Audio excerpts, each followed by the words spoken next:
So now let us move over to case number 6, beta. The knowledge and competency component of this particular case, we are trying to learn about growth and development of a child and how to manage a malnourished child in India. So case number 6 goes like a 25-month-old child presents with pedal edema both limbs. The mid-upper arm circumference is 11.0 centimeters only. He looks very thin and does not seem to be interested in games and playing around. His mother is a widow and works at a local food packaging factory to sustain the daily needs. So that is the total case that I'm presenting over here. There are 3 parts to this case. The first question that we will take up is, what is the best approach for diagnosis of this case? They have given you the mid-upper arm circumference, the age and the pedal edema and everything. So which of the following is the best approach for diagnosis? See, whenever they are talking about weight for age, weight for height, height for age, mid-upper arm circumference and BMI for age. So if you look about different parameters, you have is weight for age, weight for height and height for age.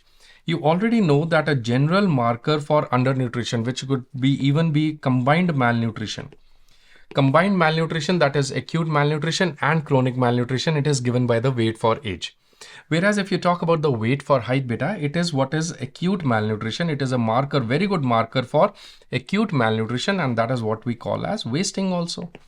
Height for age, on the other hand, that is a very good marker for chronic malnutrition.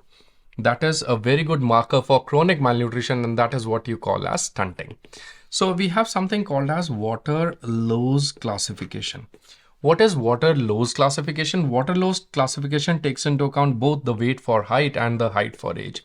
It defines whether the child is acute malnourished or chronic malnutrition. So if the weight for height or height for age, it is less than -2 standard deviation, that is categorized as either wasting or stunting or both. So whenever there is both, it is ideal indicator, the best indicator or the ideal indicator that we take up is weight for age. Very recently, we have also started using BMI for age. The WHO does recommend that for children. But in India, we are currently using weight for age as one of the general marker and the best marker for malnutrition. Now, mid-upper arm circumference, beta, that is using the Shakir's tape. You must have seen the Shakir's tape. So if you talk about the Shakir's tape, that is the mid-upper arm circumference, in that the criteria of 11, that is old answer. Now the new criteria is 11.5 to 12.5, that is taken as the yellow zone. This 11.5 to 12.5, that is yellow zone, that is what we called as mild to moderate malnutrition, and that is by Shakir's tape. So mid upper arm circumference by Shakir's tape, it is the very best age independent. Do you understand? Age independent, that means in certain situations or in schools or in groups where a lot of children are there, you don't know their age because their mummies are not there. So they might not know about their age, for example, right? So for very small children. So age independent marker for undernutrition, general undernutrition, that is mid upper arm circumference. But even if you want to compare the mid upper arm circumference with the weight for age, better answer would be weight for age. This is the best answer over here. Yes, both A and D, both are true, but A is much better than D. B is a very good marker for acute malnutrition and C is a very good marker for chronic malnutrition. BMI is a very recent indicator. Not a recent indicator, I would say. It has been recently adopted by the WHO for finding out undernutrition, overnutrition in children. It's more important for overnutrition rather than undernutrition, but all said and done, BMI for age is also taken in case of children. Talking a little bit about weight for age.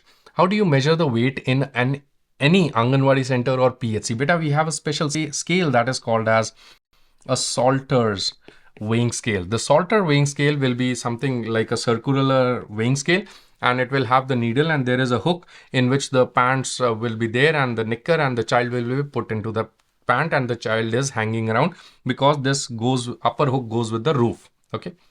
MCQ over here in Salters is that the weighing of the child will be given in 100 gram sensitivity. That means if the child is weighing 9,436 grams, it will not give you 9,436 grams. It will give you 9,400 grams or 9,500 grams. It does not tell the tens and the units number. Do you understand this? So this could be a question, potential question, that the sensitivity of Salter scale is in 100 grams. So based on the weight for age, we have the ICDS growth charts. The ICDS growth chart, you all must be knowing, we have separate for boys and separate for girls. The upper curve, the upper line, it is at the median. It is at the median, or this is like the 95th centile, 95 percentile. 95 percentile, or we can say it as +2 standard deviation. So this one is at 95th percentile or +2 standard deviation. At the lower aspect we have is the -2 standard deviation, and the last one is at -3 standard deviation. That is the cutoff points. So what is the yellow zone in a growth chart, ICDS growth chart? What does ICDS stand for? ICDS stands for Integrated Child Development Services. Integrated Child Development Services. Please note, it is not a scheme. It is ICDS, Integrated Child Development Services, under the Ministry of Women and Child Development. It is under the Ministry of Women and Child Development ICDS program. So ICDS program, they have given us the weight for age growth charts. Weight for age growth charts, which are one of the most important and the best indicator for assessment of undernutrition. The upper zone, it is at 95th percentile, or you can say better answer, if you get 95th and 2 SD, better answer is 2 SD. So the upper curve is at +2 standard deviation, the lower is at -2 standard deviation, and the lowest is at -3 standard deviation. Any child who is between -2 and -3, this is called as mild to moderate malnutrition.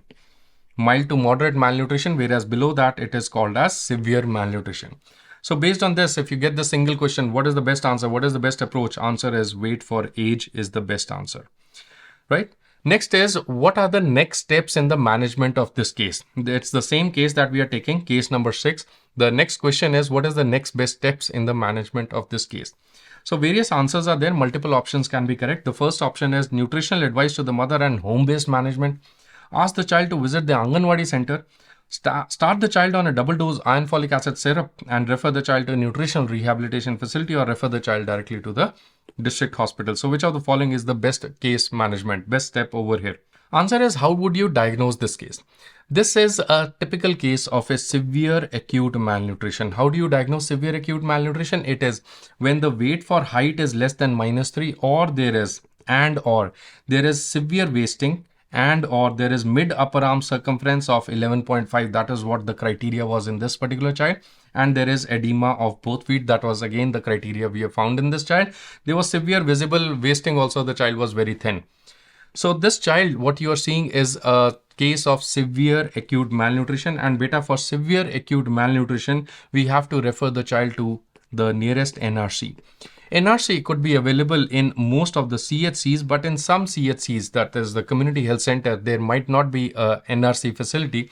So in those cases, the district hospital will take care of the NRC. NRC stands for the nutritional rehabilitation centers. NRC stands for the nutritional rehabilitation centers. In the nutritional rehabilitation centers, beta, there are 3 phases for treatment or management of this child. The first phase is called as the initial stabilization phase. The second phase is the transition phase, and the third phase is the maintenance phase. In the initial stabilization phase, which is roughly for around 1 to 2 days, what is the diet that we are giving? We give a special diet to the child. That diet is called as the starter diet.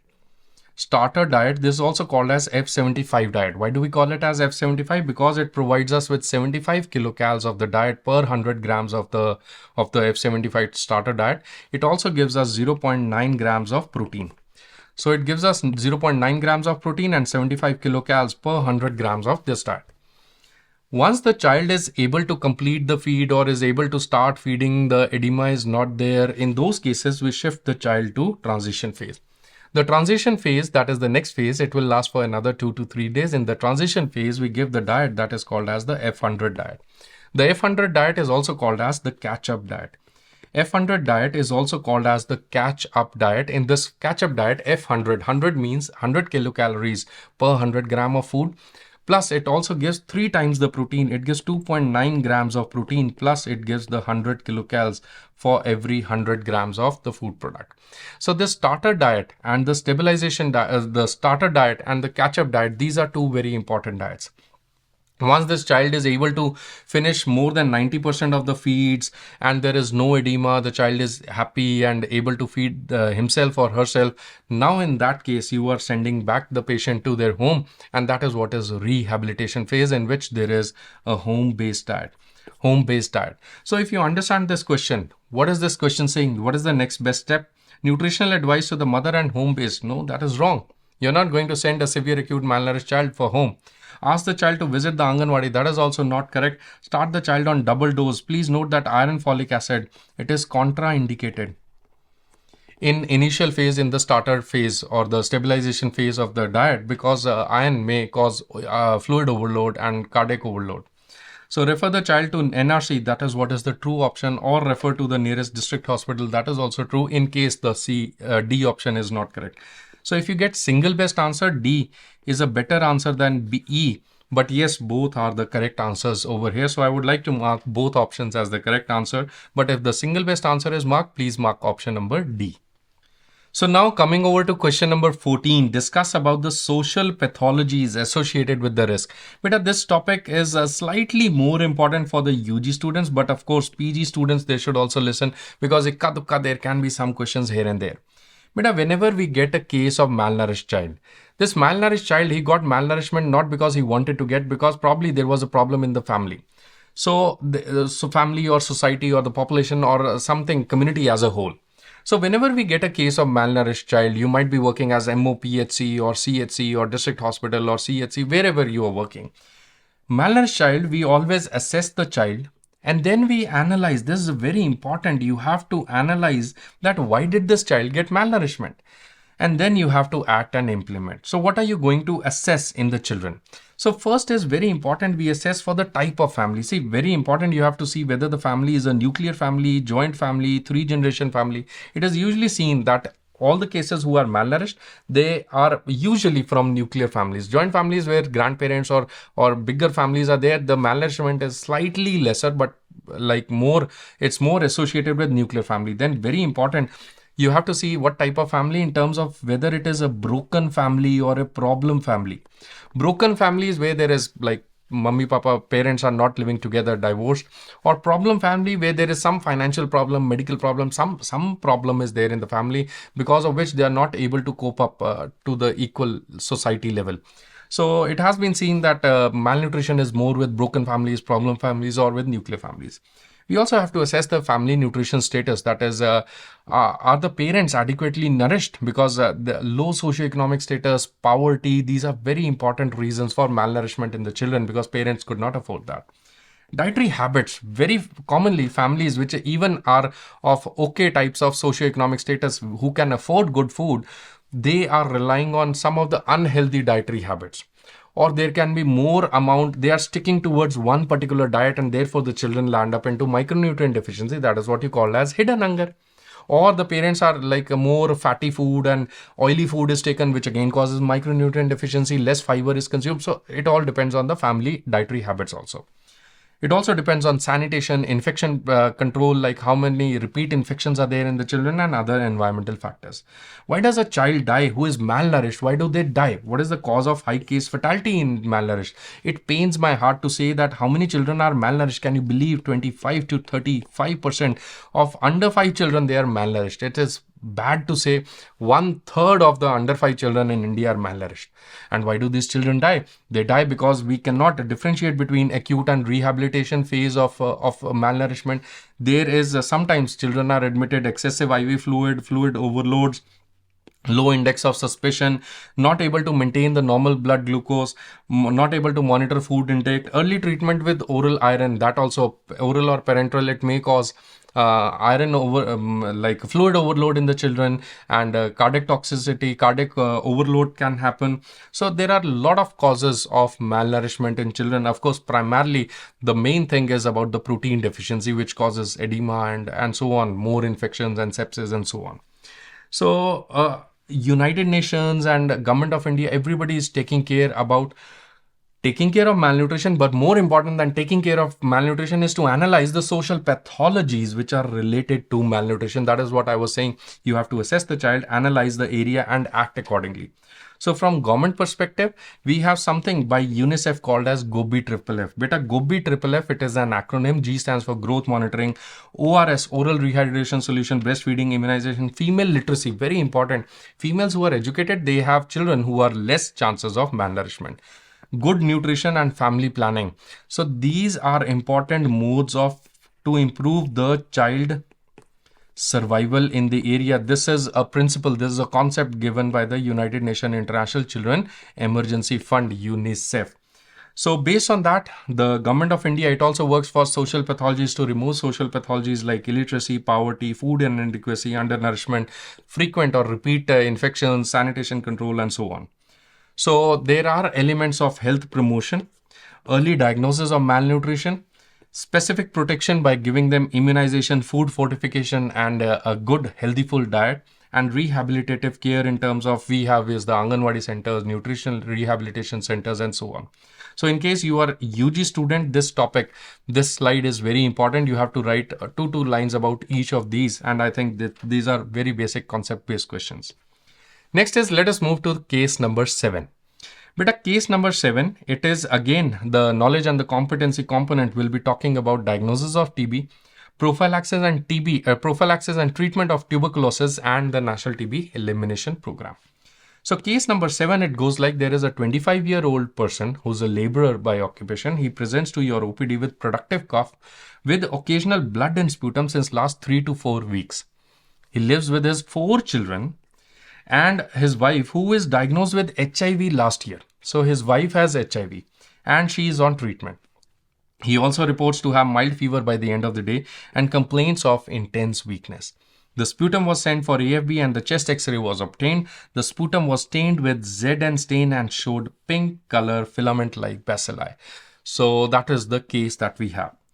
So there are a couple, some parts of the case that we are going to discuss. The question number 15 is, the next best step in management of the case is. So there are multiple options which are correct in this particular question. Get a chest X-ray done. Refer the patient for TrueNat or Gene Expert. Refer to the nearest ICTC. Repeat sputum testing. Refer to the tuberculosis unit for sputum culture testing. So which of the following you think is the best possible answer over here? What do you think is the best possible answer? Of course, we are tackling a case of tuberculosis. The key points that you see from the MCQ is that the patient had productive cough, blood and sputum, evening rise in fever, and intense weakness. All this was happening for 3 to 4 weeks. Of course, it is more than 14 days. So definitely this is a case of presumptive TB case. This is a case of presumptive TB case. His wife is HIV positive, so there is a high chance that probably his wife may also get TB, may also be having TB, or what if this patient is having a multi-drug resistant type of tuberculosis. And of course, there is low socioeconomic status, overcrowding, and so on. The question also says that the sputum was stained with ZN staining, where they showed pink color bacilli, which was there in the sputum, and the pink bacilli, that is what is acid fast bacilli, that is what you see in the ZN staining. So what we have to do, how to tackle this case, what are the things that you think, what are the things that come to your mind?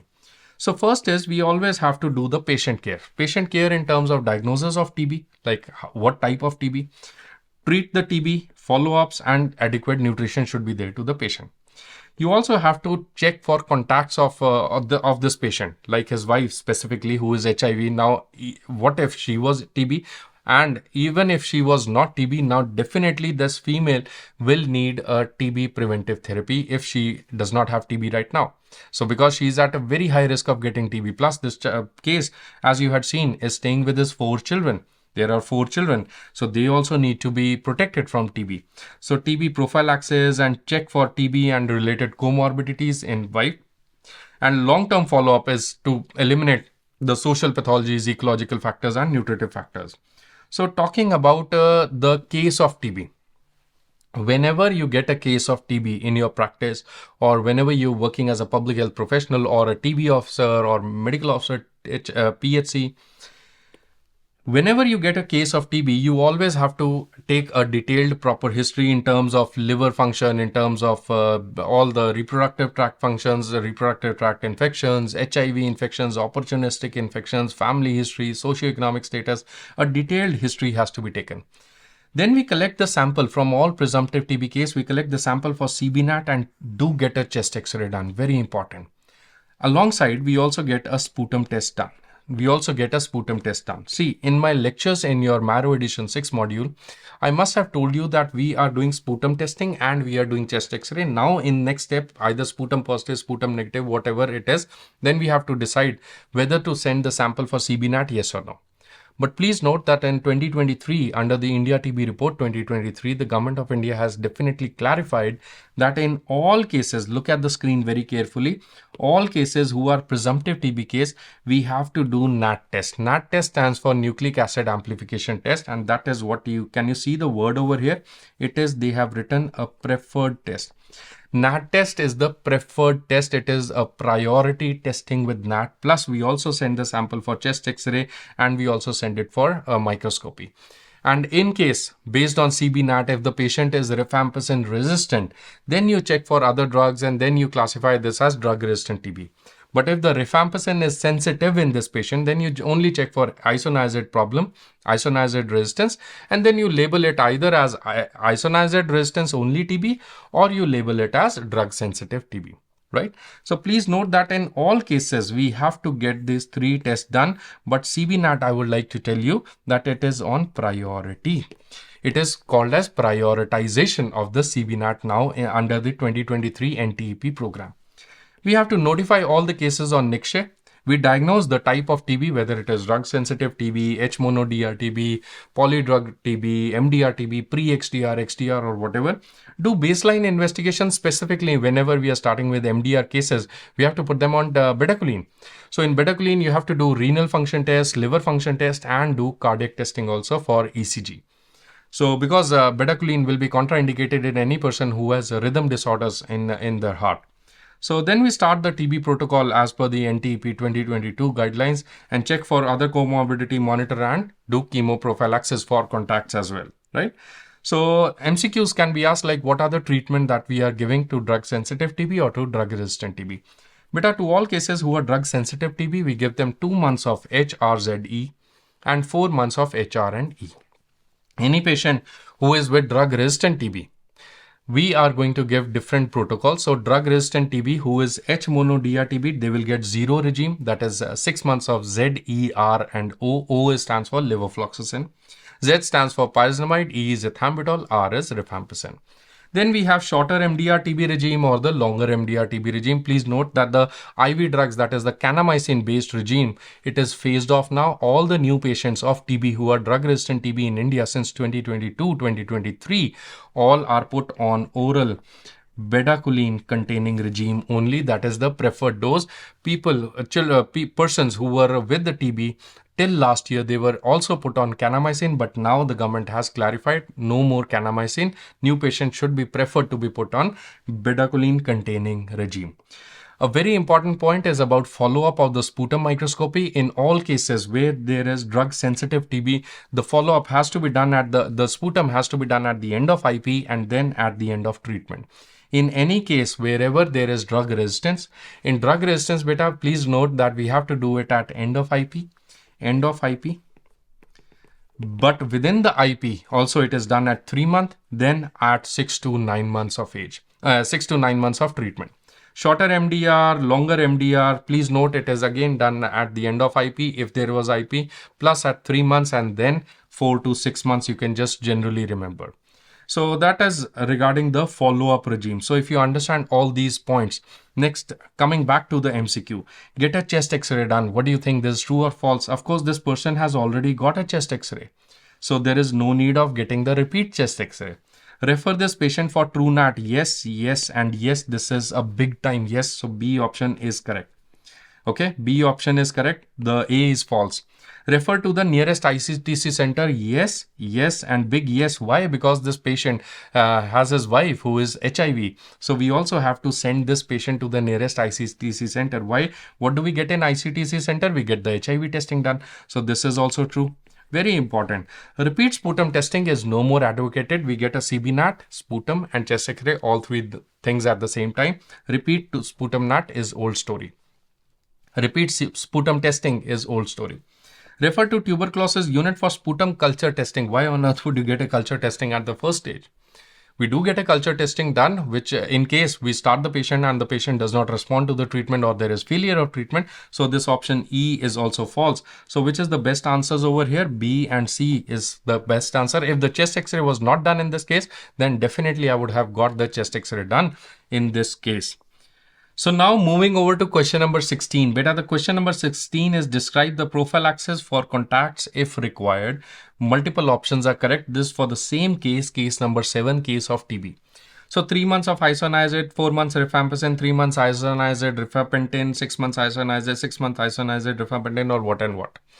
So do you need prophylaxis of contacts for this case? Beta, this is the slide that you have already seen. That now I want to bring to your notice this point. That is, what are the TBI groups? What do we mean by the TBI groups? These are the TB infection risk groups. So TB infection could be high risk in some of the risk groups, like if you are a doctor who's working in TB units, or a nurse, or any healthcare professional, or you could be contacts of TB case, or any social contacts or close contacts of TB case. So we do 4S screening, beta, in all these people. We do 4S screening, 4 symptom screening. That is to check them for cough or fever, or you check them for night sweats, and you check them for weight loss. Cough, fever, night sweats, and weight loss. So that is the 4 symptom screening in these people. So what happens is that these are the target population. You rule out TB in them. How do you rule out TB? You rule out TB using the 4S screening symptoms, plus you do sputum, or you do chest x-ray, or you do CB-NAT. Especially you will do CB-NAT in people who are with HIV.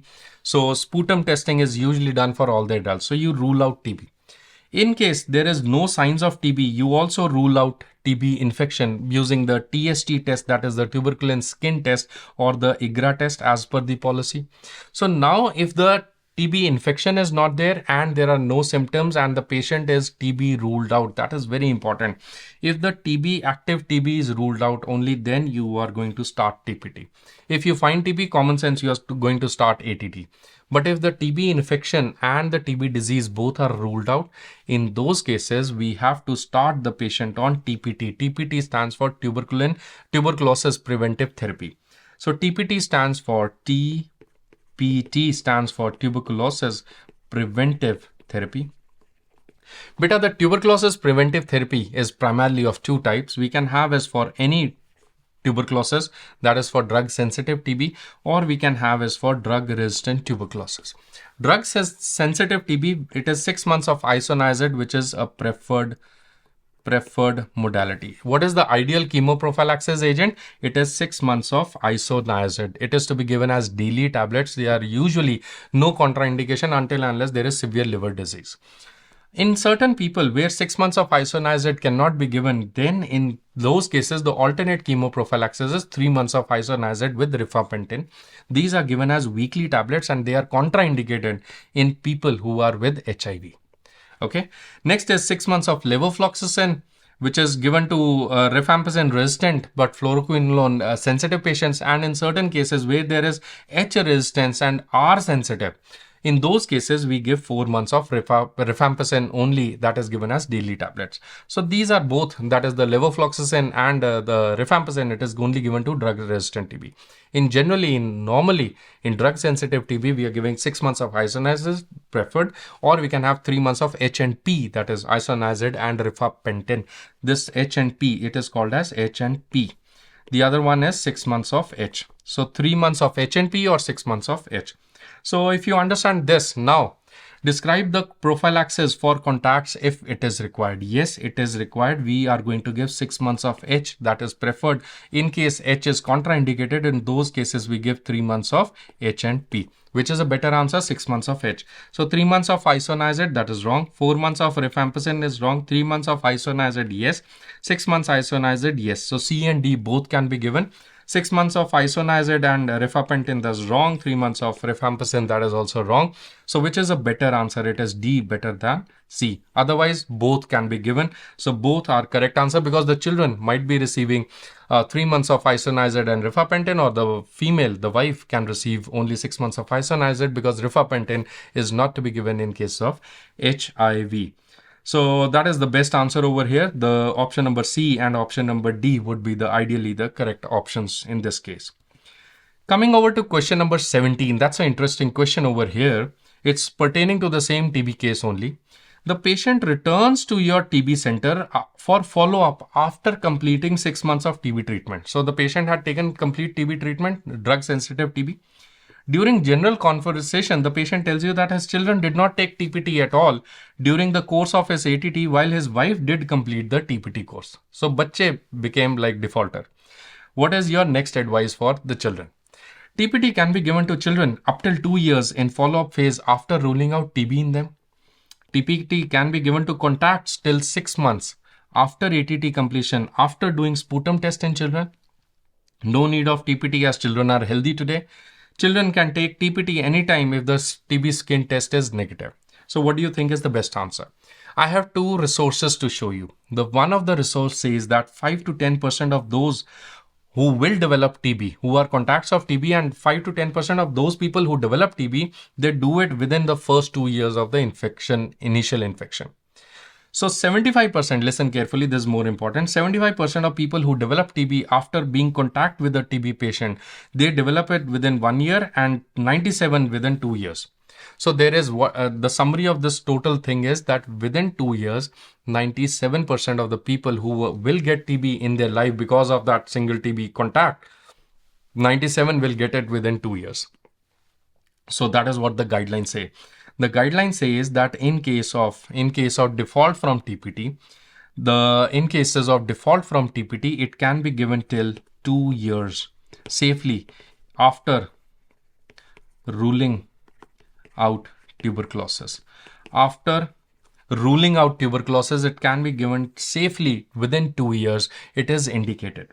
So what is the best answer? TPT can be given to 2 years in children after ruling out tuberculosis, that is correct. TPT can be given till 6 months, that is wrong. No need of TPT, wrong. Children can take TPT anytime, that is also wrong.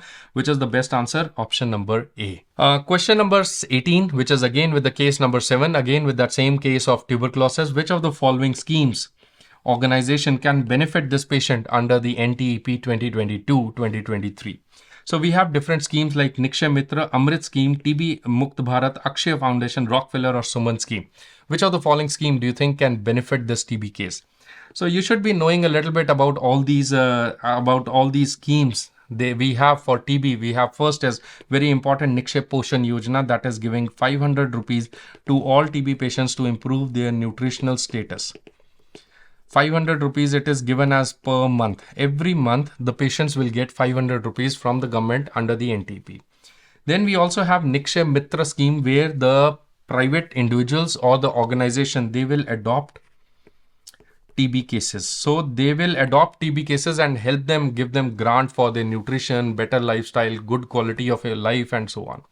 So Pradhan Mantri TB Mukt Bharat scheme also includes giving them food baskets, to improve nutritional status and to encourage the people to take their complete treatment and to complete the course. NTP, they also have a treatment support plan, that is to have treatment supporters. Now these treatment supporters will again and again periodically review the treatment of these TB cases. It was something like the DOTS provider. So we now have something called as treatment providers who will periodically review the treatment of these TB cases and provide psychological support, welfare support. They are something like the treatment supporters and the Mitra scheme. They are almost the same. Then we also have a private organization, that is the Akshaya Foundation, which is working for tuberculosis. Bill and Melinda Gates Foundation and the Red Cross Society is also working for tuberculosis in India. So which of the following do you think is the correct answer? Nikshay Mitra, yes. Amrit is not for tuberculosis. That is for reliable implants. It is for reliable implants. It is usually for non-communicable disease. We have these Amrit scheme. TB Mukt Bharat, yes, definitely. Akshay Foundation. Rockefeller is for poverty development. It is for social development in poverty-stricken areas. So Rockefeller plays a very minor role in tuberculosis, if at all it does. And Suman scheme is also not there. Suman is for Surakshit Matritva Ashwasan, we just now discussed. So which is the best answer? A, C, and D would be your best answers in this case. And just one more point, question number 19, that is again predominantly important from the UG students. If they are presenting a case of tuberculosis, you have to discuss the social pathologies which are linked with this case. So as we had done in the case of malnutrition, I talked about various social pathologies. Similarly for TB also, there is importance of social pathologies which are governing that why people, some of the people, why do they get tuberculosis in India? So what are the social pathologies associated with the risk, with the tuberculosis risk? It is low socioeconomic status, laborer. This person was a laborer by occupation, wife with HIV. So any person who has immunodeficiency diseases may get tuberculosis. But TB is the very common opportunistic infection in India. So malnutrition, undernourishment, environmental hygiene, sanitation, overcrowding, tobacco smoking. What if this person was smoker? Air pollution, occupational hazardous, silicosis. Silicosis is very strongly associated with tuberculosis. So this person, chest X-ray should also be ruling out about silicosis and his occupational history as well. So these are some of the important social pathologies that you would like to remember for your exam. Next in line, let us take the case number 8. Beta, case number 8 is the knowledge and competency component that I'll be talking is about the dengue outbreak in India. So dengue in Hindi, it's a dengue bukhar, and in English we call it as dengue. So case number 8 goes like, there have been reports from various resources regarding higher number of dengue cases in and around your area. The media reports also indicate high dengue admission in the hospitals and 4 dengue related deaths within last 24 hours. So what are the MCQs? What are the questions related to it? So question number 20, as I can see, is as a district epidemiologist, which of the following activities will be done on priority? Multiple options can be marked in this question. So what do you think? If you get a report for dengue in India, in your city, you might be from Gwalior, Indore, Hyderabad, Delhi, wherever you are, Mizoram, wherever you are located, what are you going to do? Let us say you are the director of vector-borne disease. What is your next best step? So will you do capacity building for building dengue wards, capacity building for platelet transfusion availability, insecticide spray all across the areas, indoor fogging in high-risk transmission areas as early as as early as possible, and fever surveillance and platelet count testing for all fever cases? What do you think? Which of the following is the best first steps you are going to do? Multiple options can be correct. So talking a little bit about dengue. Dengue, it's a viral illness. It is from the arbovirus, from the family of flavivirus. So dengue, it has 4 serotypes. You can have dengue den 1, den 2, den 3, and den 4. Please note there is no cross protection. There is no cross protection over these serotypes. So if you get one, there is a chance that you can get 2 or 3 or 4. But if you get the repeat infections may be with a different strain, maybe with a different serotype, but the repeat infections, they are always very highly severe. So repeat infections are very highly severe in dengue, and that is what is important for us to know. How do you diagnose dengue? That is important because that is the basis of your answering the question. How do you diagnose dengue? Dengue is not diagnosed with platelet count. Dengue is diagnosed as any person who has IgM ELISA or any person who has NS1 antigen. NS1 antigen will be positive within 5 days of fever, within the first 5 days of fever, whereas IgM ELISA antibody will be positive after 5 days of fever. 6 days onwards, we do IgM ELISA. So any person who is either IgM positive or NS1 positive, this is called as dengue confirmed case. This is called as dengue confirmed case. So please note, platelet it's a very non-specific feature in dengue. Yes, platelet count will decrease, thrombocytopenia is there, but that is not related to like a decrease, absolute decrease in platelet count. It is a relative decrease because there is a lot of plasma, capillary permeability is gone and plasma goes outside and so on. So dengue is a disease where you have problem in hemodynamics of the body, right? So very important, how do you diagnose dengue hemorrhagic fever? It is when the hematocrit, if there is rise in hematocrit, more than 20% rise in hematocrit, that is a laboratory indication of dengue hemorrhagic fever.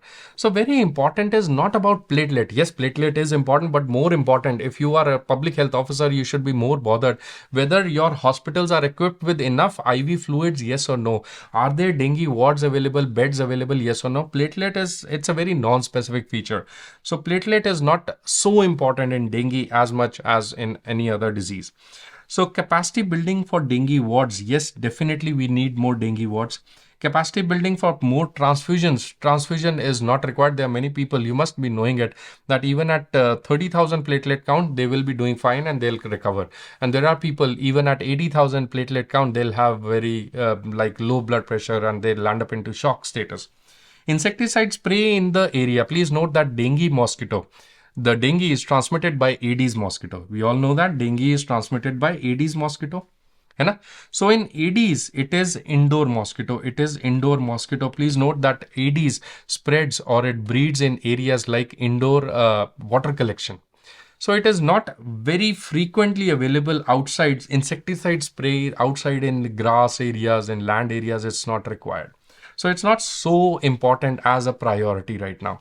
So A is definitely you need more wards. Then is option D, indoor fogging. Yes, definitely I told you Aedes is indoor mosquito. In high risk areas like hospitals, definitely we should be getting indoor air fogging. Indoor fogging should be done to kill the mosquito within the hospital premises. Fever surveillance and platelet count testing for all fever cases. I told you platelet is a non-specific feature, so E is also incorrect. Which of the following is the correct answers? The correct answer over here is option number A and option number D. Option A and option D. So this is just a sequence of what we actually do as public health officers in district level or in state level whenever there are dengue season. So please note there is nothing called as dengue season, but yes, in monsoon, we do have more number of dengue cases starting from August, September onwards till October, November, we have very high number of dengue cases in most part of the northern part of India.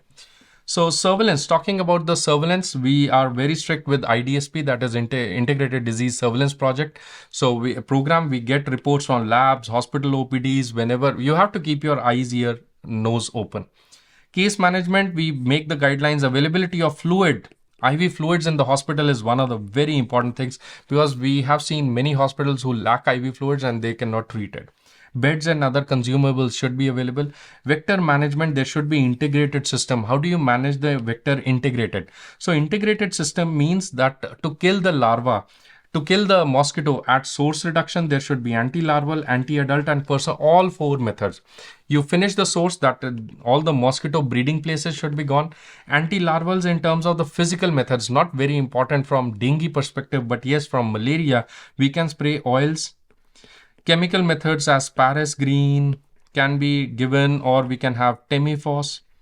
Temifos, which is chemical for larvicidal, which is a chemical for killing the larva of many mosquitoes. Specifically talking is the Aedes mosquito or the Culex mosquito or the Anopheles. Biological we have is Gambusia fish, Gambusia fishes, or we also have is the BTI. What is BTI? It is Bacillus thurin Giensis, Bacillus thuringiensis. Then is anti-adult measures. Very important, frequently asked in your exam is regarding the which chemicals are anti-adult. You already know we can have is DDT or malathion. Please note that DDT is sprayed 2 times a year. 2 times a year. It has effect for 6 months. Whereas malathion is sprayed 3 to 4 times a year. It has effect for 3 to 4 months only. So these are the anti-adult measures. These are for sprays. We also can do fogging, and fogging, you already must be knowing that fogging is done best with which insecticide? It is done with synthetic pyrethroids. Synthetic pyrethroids, example is cyfluthrin. Cyfluthrin, we can also do malathion fogging. Malathion is a wonderful insecticide. It can be used as sprays, residual sprays. It can also be used as fogging agents.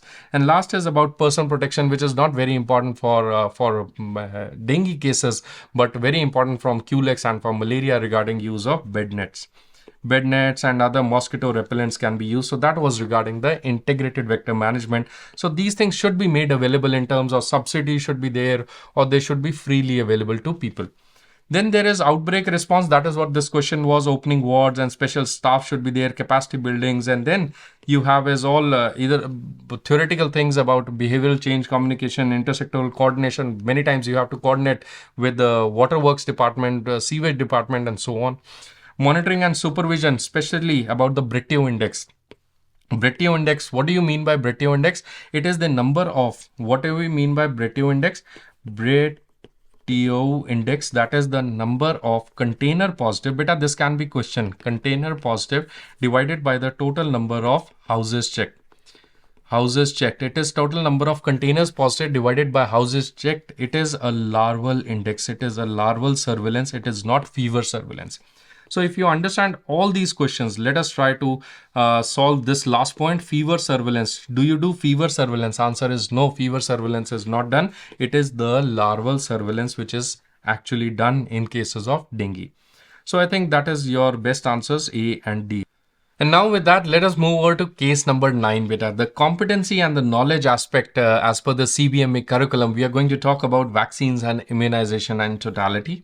The case number 9 goes that there is an 11-month-old child who presents to OPD with his grandmother for runny nose, general weakness and loss of appetite. So 3 things, runny nose, general weakness and loss of appetite.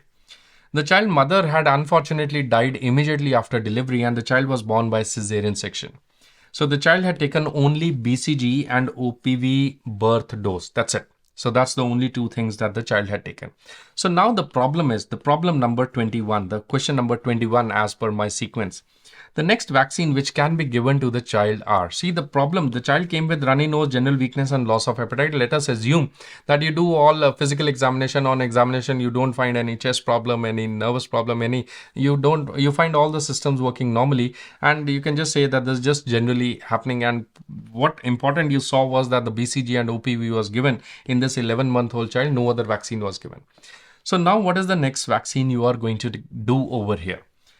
Measles, OPV, pentavalent. Will you give the OPV and DPT today, followed by measles in the next visit? OPV, pentavalent MMR or DPT, hepatitis B, measles, what do you want to do in this particular child? So that is what the question is right now. So beta, whenever this question talks to you about the national immunization schedule, I think you all should be very well versed with the national immunization schedule. So this is what you see is your lovely national immunization schedule. So you should be knowing about this national immunization schedule. At birth, we are giving BCG, OPV and hepatitis B. At 6, 10 and 14, 6 weeks, 6, 10 and 14, all weeks, you're giving pentavalent, OPV and rotavirus as 1, 2, 3, 1, 2, 3, 1, 2, 3. Then you're giving FIPV and PCV only at 6 weeks and at 14 weeks. At 9 months, very recently, we have started using the FIPV third dose also. So MR1 at 6-14 weeks, at 9 months, MR1 plus JE1. This JE initially, it was given as the live vaccine. Now we have started giving as the killed vaccine for JE, Japanese encephalitis. Okay, so we also are giving the pneumococcal conjugate vaccine booster dose. At 16-24 months, we give the measles rubella second dose, JE second dose, DPT booster dose, OPV booster dose. So technically speaking, just grossly speaking, out of the question I'm talking, all the booster doses or all the second doses, they are started after 16-24 months. So till 1 year of age, we are giving all the primary immunization. And that is the reason. What is a fully immunized child? Till age 1 year. What is completely immunized? Till age 2 years. And then at 5 to 6 months, 5 to 6 years, we are giving DPT booster the second dose. So you already know that at what age group, at what different sites you are giving OPV and rotavirus. These are all oral vaccines. That then in the right upper arm. Okay, right upper arm, you are giving very important measles rubella vaccine, plus we are giving the FIPV1 and the FIPV2. However, the third FIPV, which is very recently started, this is the third FIPV, which is very recently started. It is given in the left upper arm, whereas the FIPV1 and the FIPV2, they are given in the right upper arm. So please make sure that you know this. In the left upper arm, we have is the third FIPV, whereas the FIPV1 and 2, they are in the right upper arm. Then in the anterolateral thigh right side, you have is the pneumococcal conjugate vaccine, and anterolateral thigh left side, you have is the pentavalent, plus you have is the hepatitis B, and very new, we have started giving the JE killed vaccine also in the anterolateral thigh. So you already know about this schedule. So once you know this, now you should also be knowing what is the max age for the different types of immunization. So please note that at hepatitis B can be given till 24 hours, birth dose OPV is given only till 15 days. Then you have these pentavalent rotavirus, FIPV and the PCV. These can be given till 1 year. OPV is generally dose is given till 5 years. Beta, in your exam, if nothing is mentioned, please mark OPV as till 5 years. Do not get confused that OPV 15 days bhi bola sir ne. Please note in exam, if it is written as OPV birth dose, then you mark 15 days. OPV likha to 5 years. Then as measles is also given till 5 years, JE virus is given till 15 years and DPT can be given till 7 years. If you understand all this, I think the case is very easy in front of you. What is the next vaccine that we are giving today to this child? So the child has already missed upon measles vaccine that has to be given. OPV vaccine subsequent dose, pentavalent should be started in this child because this child is coming less than 1 year. So pentavalent, FIPV, PCV and rotavirus all can be given. Don't get bothered. That's what we don't give oral vaccines or live vaccines together. We don't give many live vaccines. Answer is unimmunized child, give everything. What is the answer? Unimmunized child, give everything. So please note, darna nahi hai, unimmunized child, give everything. Whatever is due, you give all the due vaccines. Which is the most preferred vaccine? Most preferred vaccine over here at this stage would be the measles vaccine because that is due at that particular time. So remaining are the catch-up vaccines. Okay. So now moving over to the next question from the same story, from the same case number 9 about unimmunized or partially immunized child. So which of the following are warning signs to be advised to the grandmother for development of this child? Please note that this child had lost his mother just immediately after delivery. So now this child is without a mother and this child is at-risk child. At risk of what? At risk of malnutrition. So now his grandmother is of course there. They might be they might be caring of the child as a parent, but of course mother and father is, they cannot be replaced. So which of the following you need to advise as medical officers to the grandmother? So cannot pick small object, does not stretch hands, does not respond, does not play social games. Which of the following are warning signs for this child? So please note that whenever a child comes to the OPD, now we have something called as MCP cards. Beta, MCP card. This MCP stands for Mother and Child Protection Card. Now we have this mother and child protection card. Every age group, they have written what the child needs to do, what you need to do, and what are the warning signs. So what do you need to do? First, as a grandmother, what does she need to do? So she can play with the child and encourage hiding some toys so that the child is encouraged to stand and look at something. Then while exploring, babies may hurt other people or other children accidentally, and they should be taught on how to touch them gently and tell the baby stories about some things and tell them how's the weather, how's it summer or hot or cold, where is the moon, where is the sun, and these things, so that they know what is their environment. What the babies should be doing? The babies, everything I've taken it from the MCP card. The baby should be able to sit down without support at this age, that is 11 to 12 months of age. They should be raising their arms when they are about to be picked up. They should be playing around with the objects and they should understand some common words. What are the warning signs? That is what this question was. The warning sign is, first, if they cannot pick up small objects with their thumb and finger at 12 months of age, that is one of the warning signs. Please note, these are not the milestones. These are warning signs that even at this age, if the child cannot do, that is a problem. I'm not saying that the child will be able to pick up with finger and thumb at 11 months of age. This is the warning sign, beta. So obviously warning sign has to be at a delayed age. So if the child cannot do that at 12 months, that is a warning sign as per the NRHM guidelines. Next is does not stretch hand. Whatever the child wanted to do or should have done, if they are not doing, that is the warning sign. So does not stretch the hands, does not respond to their own names, does not obey common notions like no, don't go there, or come here, sit down, whatever it is. And if the child cannot search for hidden toys, or if the child does not play social games, peekaboo games, then it is a warning stage at this particular age. So the grandmother has to be told that which of the following are the warning signs at 11-12 months. Cannot pick, yes. Stretch hands, yes. Does not respond to his or names or common commands, yes. Does not play social games, yes. Cannot stand with, no, this child may not be able to stand at this age, but will be able to stand later on. So it is not a warning sign at this age. So what is the best answer? A, B, C and D would be the best answers to mark over here. Another point which is important and should be instructed to the grandmother, of course, this is beyond the syllabus of this question, but it should be instructed to the grandmother, is regarding the nutritional advice for this child. This is pretty important that at 1 year of age, the child undergoes a lot of physiological transformations or changes. So at 1 year of age, roughly it is said that the total energy or the calorie requirement is roughly around 1010 kilocalories per day. This beta comes out to be 0.91 kilocalories per kilogram of the weight of the child per day. So some children may be more healthy or less healthy. So depending on the weight, you can decide for the energy requirement or the calorie requirement per day. The children who are 1 year of age, they're also in the growing phase. So what is the total protein requirement?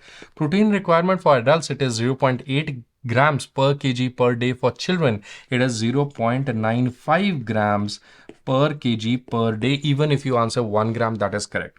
So another nutritional advice which should be given to the grandmother is that they should continue taking breast milk. The child should continue taking breast milk. Because, of course, the mother is not there. If the mother is there, they should be continuing, but they can also visit the nearest LMC. LMC stands for the Lactational Management Centers. In Lactational Management Centers, we have some of the females who would have donated their breast milk. So that breast milk can be used by this child for good development. So that is one area that can be advised to the grandmother. Then is, of course, the child is more in age from the 9 months, but from 9 months, we should be starting with the food that requires good amount of chewing. So semi-solid and liquid food should be avoided. Chewy food should be started from 9 months of age. Definitely after 12 months, the child should get at least 1 katori of the chewable food product, and this should be given 3 to 4 times a day. And they should be encouraged to eat with their own hands, even if they are messing up the area.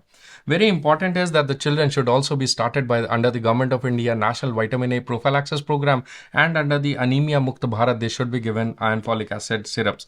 Iron folic acid in the terms of the iron should be 20 milligrams of iron, and folic acid should be 100 micrograms of folic acid, given on a bi-weekly basis to all children age 1 year till 5 years, age 6 months till 5 years. And vitamin A should also be given in the dose of 1 lakh below 1 year and 2 lakh international units after age of 1 year. So that was all the advice that you would have given to the grandmother who's coming with the baby who's partially immunized and is not having a mother and is at a high-risk child. So coming to the next question, again a part of the same question number 23 as per the series of all the questions from case number 9, which was a partially immunized child. So all of the following are child development and monitoring programs available under Government of India except. So Muskaan is there, Sakkushal, Lakshya, ICDS, ICPS and Nai Pehal. All of the following are development and monitoring, child development and monitoring programs under Government of India except. So firstly, I would like to tell you what is Muskaan beta. If you talk about the child care in India or the mother and child health care in India, we have something called as Quality Assurance Program. So Quality Assurance, NQAS, National Quality Assurance Scheme. So under the National Quality Assurance Scheme, we have this big Q. Q is for the quality. So under the quality assurance, we have various schemes for the mother-child health care. One is the Kayakalp. Kayakalp is for hygiene and sanitation in the hospitals. Next is Lakshya scheme. Lakshya is to have safe labor rooms. But for child care, who is like mother care was Kayakalp and Lakshya. Child who is born in a hospital does not know how to care himself, right? So now comes as Muskaan. Muskaan is something about the promoting child-friendly services in hospitals. That is what is Muskaan. So Muskaan is quality of the child-friendly services, how friendly the hospital is for the child care and about the patient care in terms of children age less than 18 years. So that is what is Muskaan. So all these come under beta the NQAS, that is the National Quality Assurance Scheme. So you have all these things. So Muskaan, is it used for Muskaan? Where is the question? Muskaan, is it used for, is it a scheme for child development or monitoring? Yes, it is used for, it is for quality of services, child care services. child care services? Is there a small crèche? Is there a baby incubator? Is there facilities, any type of facility which is required for a newborn or for neonate or for infant or for child under 5 or for age adolescent children? Is it there? That is all under the Muskan program. What is Sakushal? Beta, Sakushal, it is a self-quality assessment tool. So Sakushal, if you just see Sakushal is a quality assessment of health services. It is also under NQAS. So NQAS, that is National Quality Assurance Program. It has various components. National Quality Assurance Guideline, Kayakalp Award, Swasth Sarvatra, that is the water, drinking water. Lakshya is for quality of labor room. AEFI surveillance platform, Muskan and Sakushal.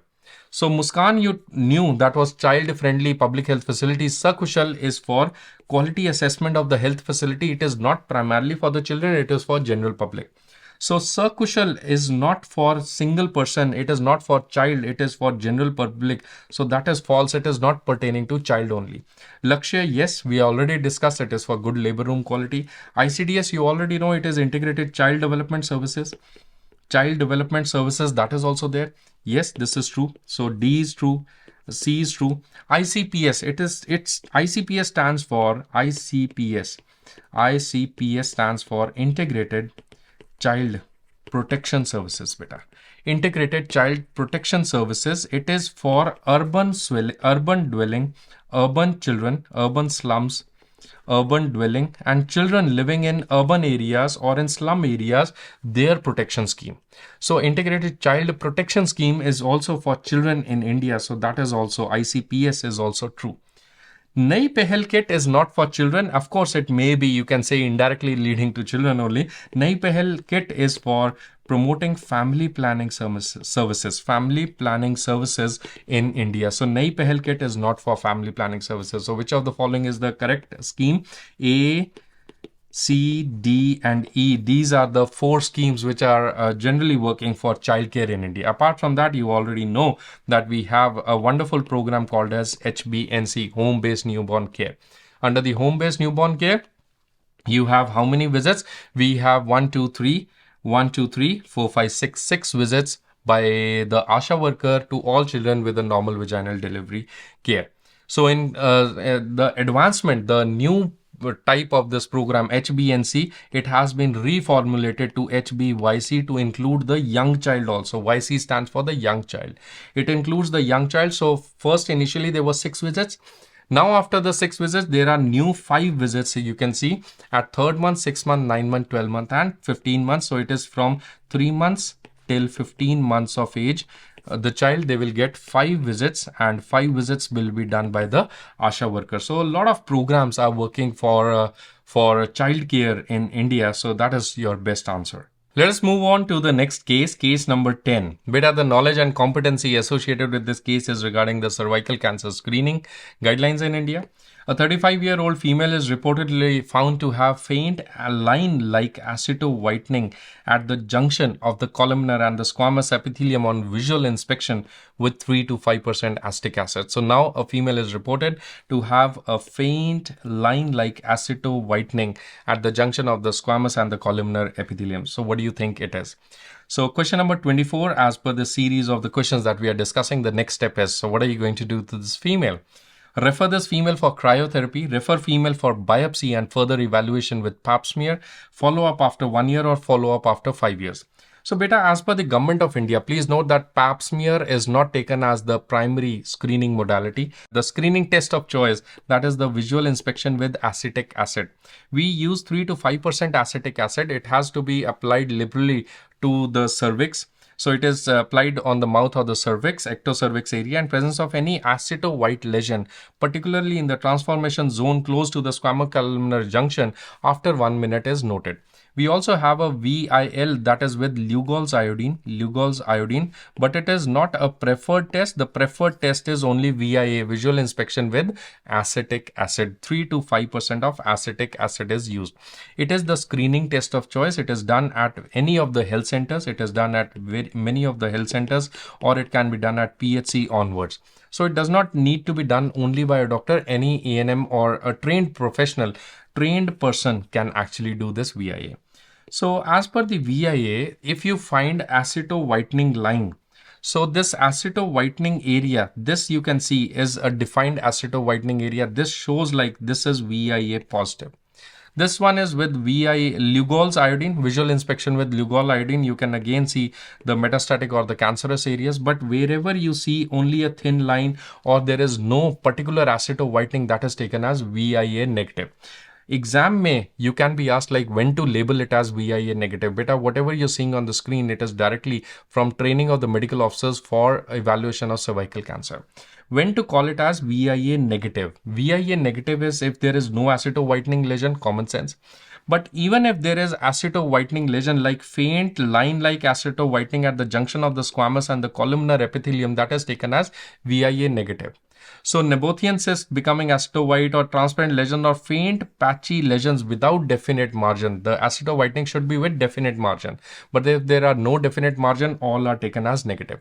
When to say as positive? If the patient is positive, when aceto white lesion are far away from the transformation zone, distinct opaque aceto whitening area, margins are well defined. They may or may not be raised, but the margins are very well defined. If they are not defined, it is a negative VIA. Of course, depends on the quantity of the aceto whitening lesion also. So abnormality close to columnar in the transformation zone and not far away from the os, that is also taken as positive. So of course, if you see any growth or ulcer, that is common sense, that's an invasive cancer. So in this female, they had seen a faint line-like aceto whitening at the junction of columnar epithelium. So they had seen this. So what do you say? This is patient of a VIA negative. So what to do in these cases, VIA positive or the VIA negative? So this is Government of India guidelines. This I have taken again from the training of medical officers for prevention of cancer control in the area. So screening of hypertension, diabetes and common cancers, 2017 guidelines. So beta, whenever there is visual inspection acetic acid, you can get a VIA negative or we can get a VIA positive. If it is VIA positive, this female has to be sent for further evaluation. Either they will get a cryotherapy or they will get a biopsy done to find out which stage of cervical cancer it is.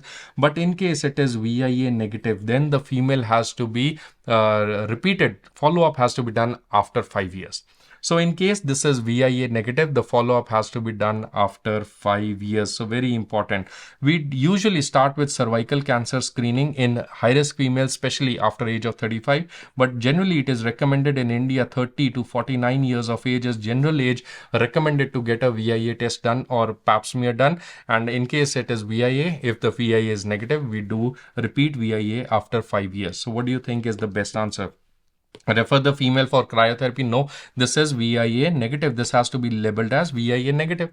So refer female for biopsy. No. Follow up after 1 year. No, it has to be follow up after 5 years. That is the correct answer. What is the correct answer? Option number D is the correct answer. So for the same case, case number 10, which of the following is not a part of the secondary prevention strategy? So which of the following is not a part of the secondary prevention strategy in this case? Secondary prevention, okay? I hope you understand what is primary, secondary and tertiary prevention. Pap smears, visual inspection with acetic acid, appropriate surgery or chemotherapy for CA cervix or Cervavac vaccine.